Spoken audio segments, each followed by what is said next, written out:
Hey there, everyone. That Sexy Nerd is back again. And Merry Christmas, everyone.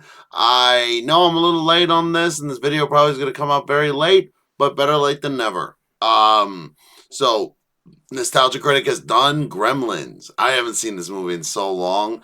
I always loved it, though, and he's apparently supposed to be making some sort of surprise. This movie is not as close as you think it would be to me. I never really watched it until I was older, and I wish I watched it when I was a kid, but even my parents were probably like, yeah, this is probably too violent for him. Even though, I might have seen it, like, once, but when I was a kid, but again, I did not see this until I was more of a teenager. Probably even more, I was like 18 or something like that. So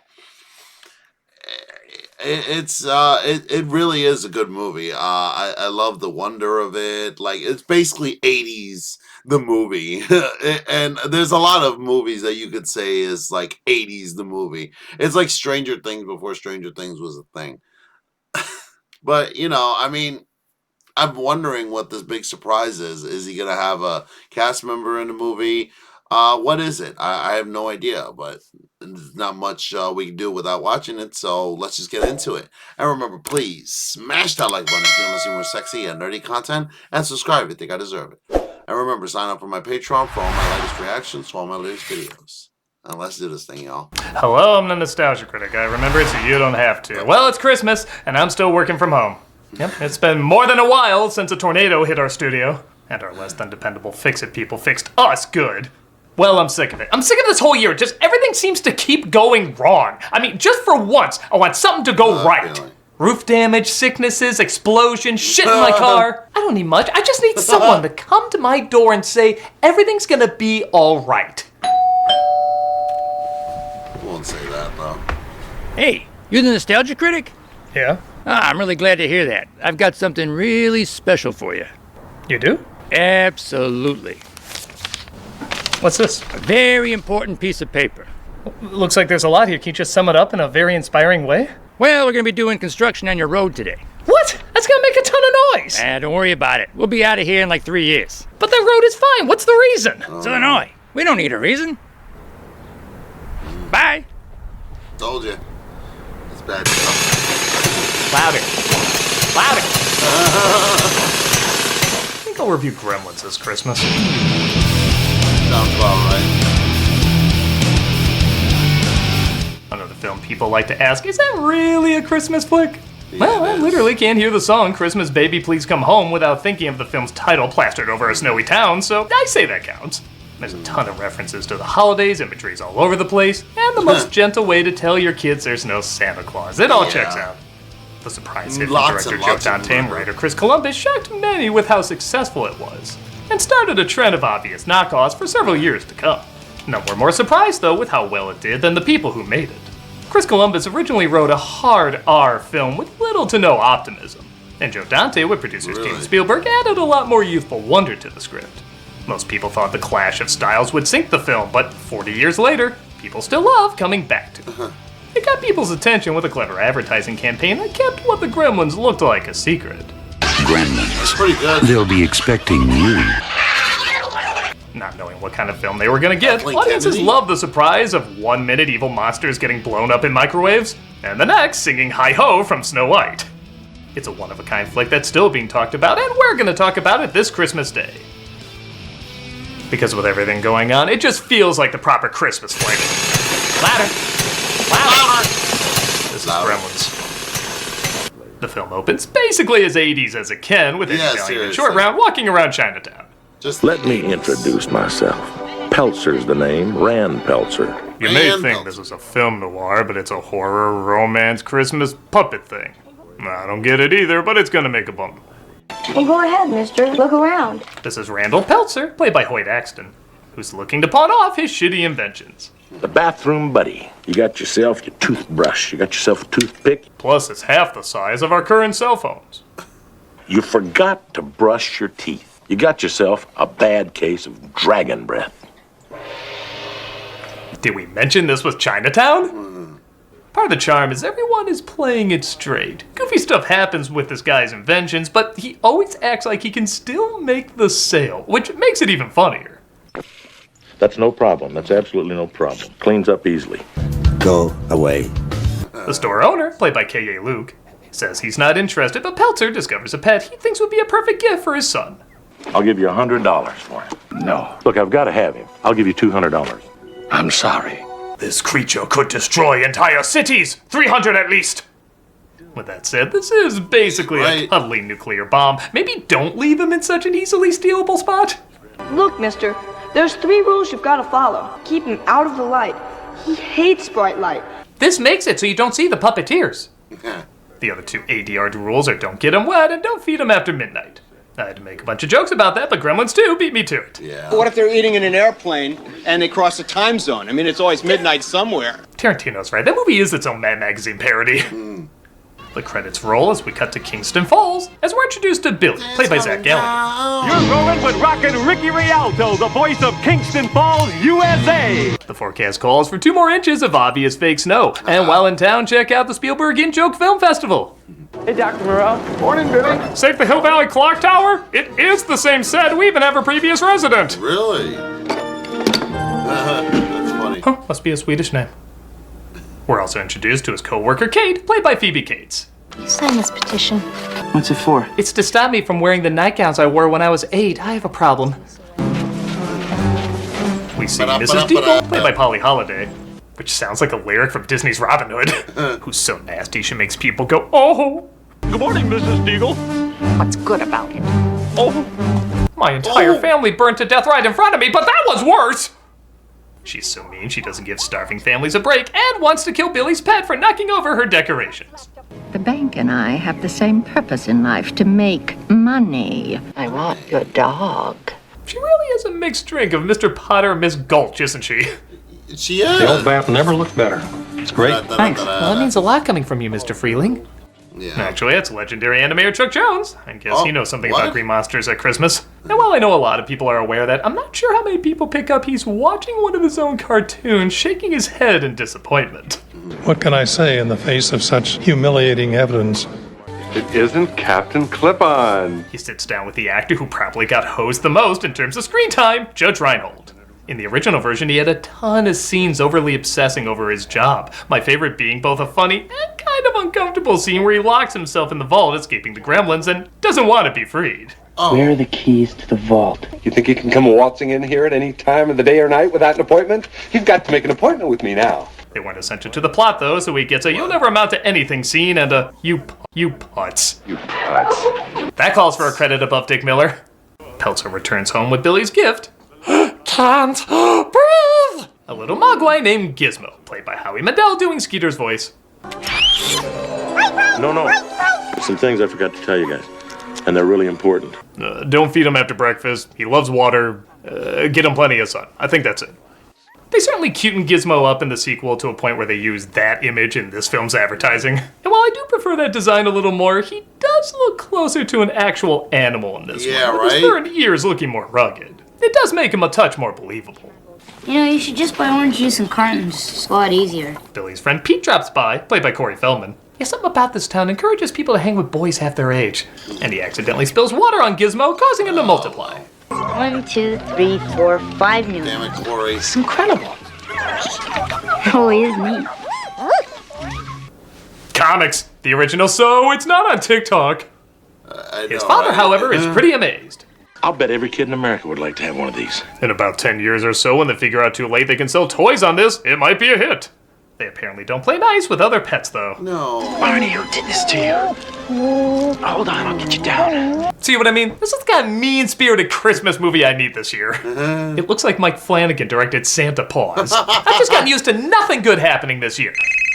There better not be a contrarian call of good news. Hello? Critic, it's the devil. Oh. Do I wish you a Merry Christmas? Do I wish you a happy 9/11? See your point. I'm calling to let you know that we're expanding our operations. Oh, that's great. You know, I keep looking around saying, hell really is on Earth. So much so that we're expanding it to your basement. What?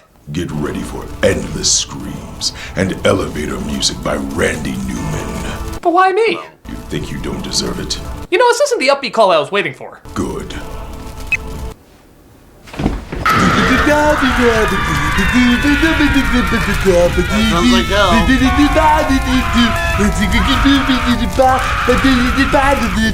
That's Randy. The following day, Billy takes a mogwai to the most qualified professional he can think of, an elementary school science teacher. Yeah, why did he How's take gonna discover his whole job is teaching kids photosynthesis isn't an STD? I keep one of these here and run some tests on them. He keeps one of the mogwais to study, and Billy runs into Kate, finishing up her bartending job.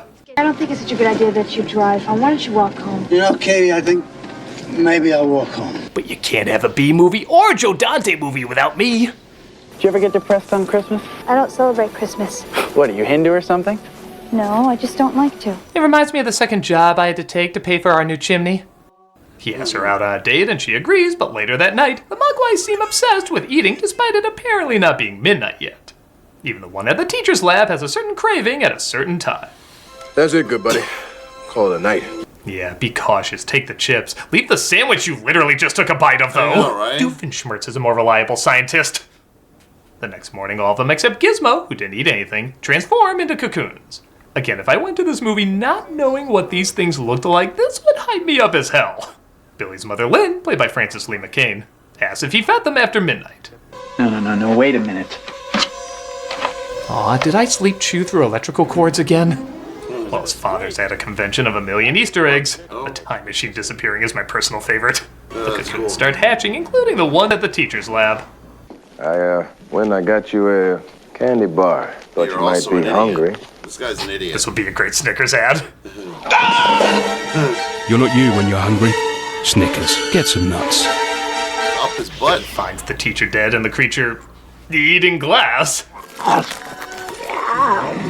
No, that's the wrong type of Muppet. But at home, Lynn finds they hatched as well and gets a good look at these gremlins.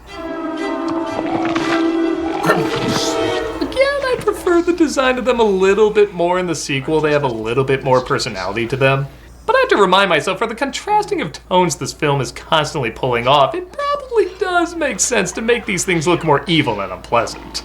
I also love the detail of the gremlins' handprints. That's something you probably wouldn't make out in most other versions, but on Blu-ray, it's a nice detail. Oh, also, the mother's pretty badass in this scene. Yeah,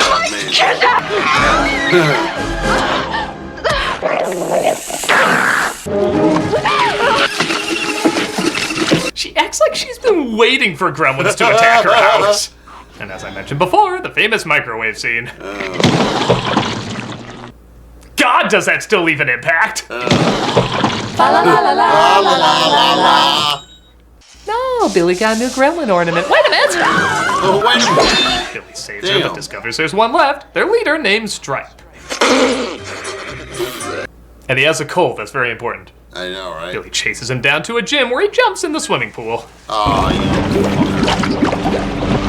This is one of my favorite oh shit moments. Yeah, right. Because you know things are about to get a whole lot worse and there's nothing you can do about it. Everything's about to go to absolute insanity. Again, you can see why I sympathize with this film this year. Louder.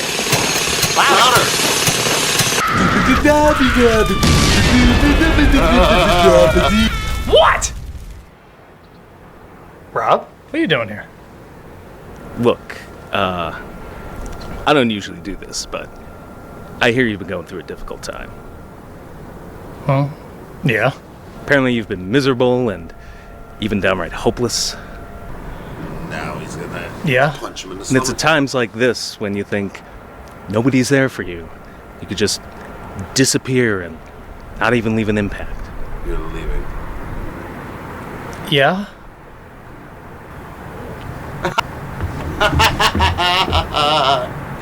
Yeah, sounds about right. Who says this isn't a Christmas movie? Look, it became a Rankin Bass production. The gremlins start going through the neighborhood, wreaking havoc. Shirley, will you quit messing with the TV? Oh, honey, you should put on a Roger Corman movie, preferably one we're in. The gremlins drive the snowplow, and despite this being a pretty impressive bit of destruction, these characters proved to be so likable, they wrote in later in a news report that they survived. Despite the scene clearly indicating they got killed off. We talked to one Mr. Murray Futterman at Mercy Hospital. Duke's come out of his coma. Doc says Duke's gonna be A-OK. They even go after Mrs. Deagle, who was about to throw water on innocent carolers. Throw water on them. I feel like in another universe she'd fall into a vat of chemicals and become a supervillain. Yeah, we'll just have to settle for her It's the ability real to Wicked fly. Witch. They seem to like Kate, though, because, well, she introduced them to alcohol, like any good bartender should. And this causes them to act even crazier than before.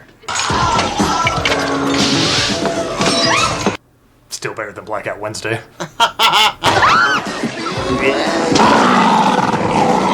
Okay, there's nothing there, but wouldn't it be hilarious if it was the one gremlin who had a dick? Oh, man. Oh, Jesus. Really? Hope you're enjoying this early preview of Gremlins 2. Again, imagine going to this movie, you don't know what the monsters look like, it seems like it's gonna take itself seriously, and then you get scenes like this. Crazy. Some days you just can't gremlin. Billy bursts in, though, to save him. You alright? Help me! They don't tip! They don't tip. They make their way to the bank where, as almost everybody has pointed out, right the hell out of nowhere, Kate starts talking about her tragic backstory about her father gone missing around Christmas. Now I have another reason to hate Christmas. It was Christmas Eve. I was 9 years old. Even Billy's like, hello, can you figure out how we got to this moment? A couple hours went by. Dad wasn't home. So the police began a search. The series itself would mock this in the sequel, where out of nowhere she starts talking about a horrible experience on Lincoln's birthday. This man with this Honey, beard and a hat looked just like Abe Lincoln. Honey, I really don't think Except we've for got the time for raincoat. this now, you know? Galligan confessed he actually started to crack up there before he got off camera. I went to try to light up the fire. And that's when I noticed the smell. But that said, though, the story is great. It is great. When you hear it as a kid, it's horrifying, but as an adult, it's kind of hilarious.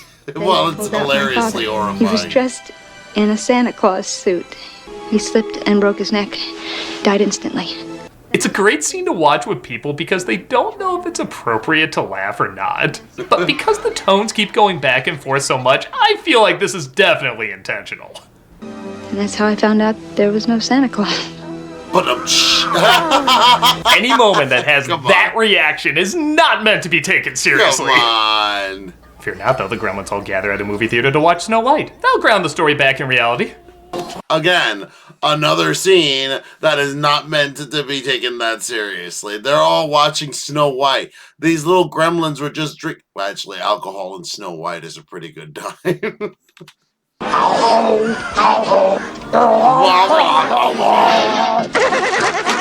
This isn't even like that amazingly funny, but it's just so odd and specific, it's pretty hard not to be enjoyably memorable. God, it's like being trapped in a theater with Wicked fans. We're watching Snow White. And they love it. You just know Warner Brothers is like, we had to do Snow White, didn't we? We couldn't make it a Bugs Bunny cartoon. Hell, we had one of the Bugs Bunny guys right there. I know, right? Yeah, we'll make up for it with an awkward opening in the next one. Also, it comes full circle. I'm pretty sure Disney's putting Gremlins in Snow White now. I guess when you think about it, what saves the day is blowing up a movie theater showing a Disney film that appeals to little monsters. That feels like a Warner Brothers move. Billy. Oh, Stripe. But one gremlin is still left in the department store, so they go in to try and get him. Thanks, Kate. Why don't you just turn on the sprinklers while you're at it? Oh, damn. Jesus, how big is this department store? It looks like the size of a Walgreens. Hell, they're promoting candy in the front window, but it's big enough to sell chainsaws? They have a big fight until Stripe gets to the fountain. Billy tries to stop him despite his hand clearly getting wet. Yeah, right? What? Saves the day by pulling the blinds down and killing him with sunlight. Originally, Billy was going to pull down the blinds and save the day, but I don't know. I like Gizmo having something to do. They did beat him up quite a bit. It's nice seeing him get revenge. This melting effect is also pretty damn impressive. Yeah, seriously. It's all whoa.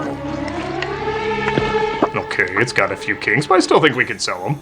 Yeah, well. That night, though, the proper owner returns to retrieve what was stolen from him.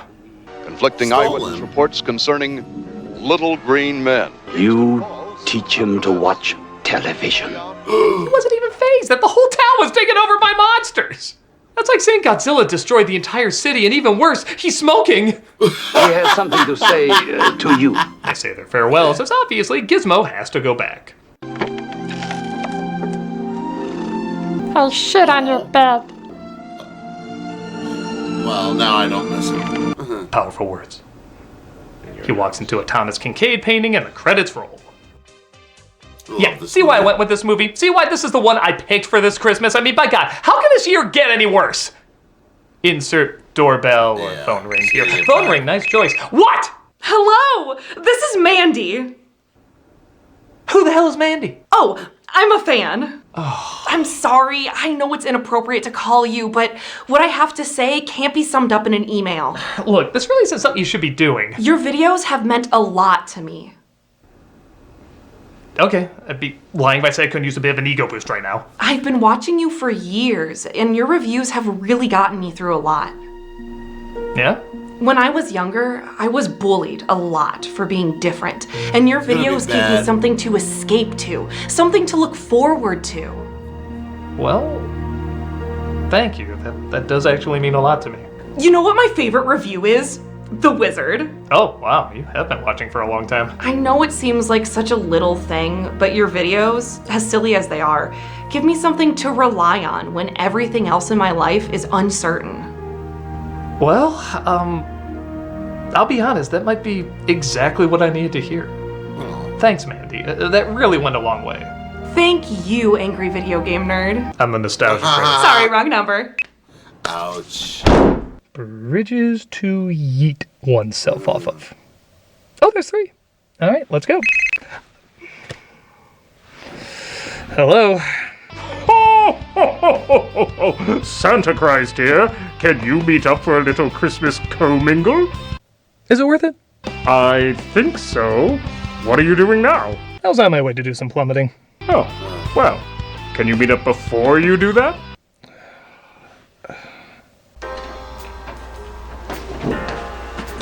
Surprise! It certainly was. Wait, Critic! What do you think of your new studio? New studio? Oh. Wait, why is everybody here? I mean, I know why Bill is here. Everybody knows his backstory.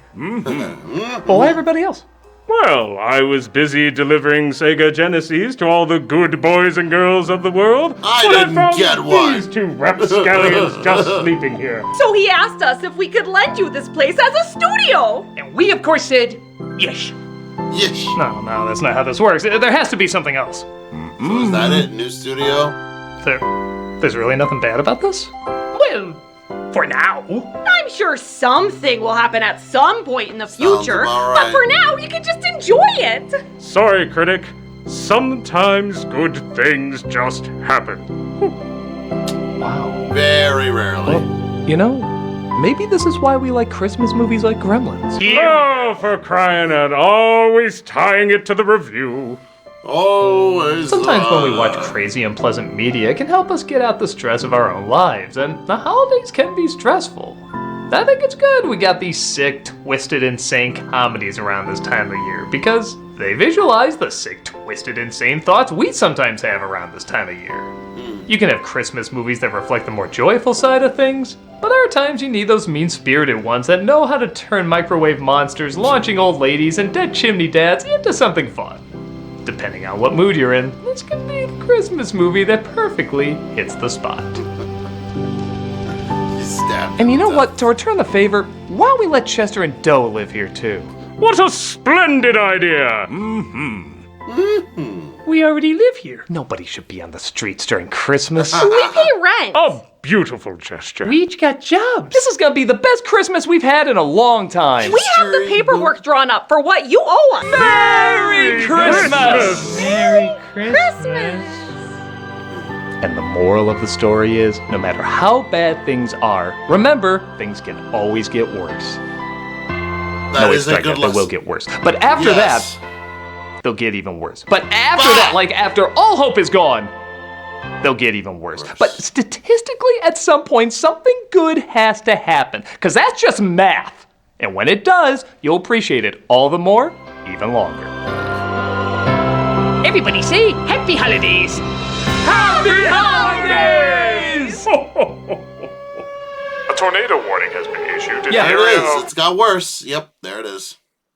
Good morning, Mrs. Deagle. Oh.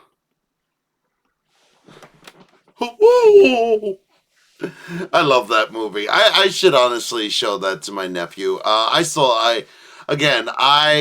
have had, unfortunately, a very busy schedule. That's why I've been very behind on the videos, and I hopefully will be getting started up soon again. But, you know, for right now, bear with me, and we'll just be doing the Nostalgia Critic reviews, and please smash that like button if you want to see more sexy and nerdy content, and subscribe if you think I deserve it. And remember, sign up for my Patreon for all my latest reactions to all my latest videos. And I'll see you on the next episode.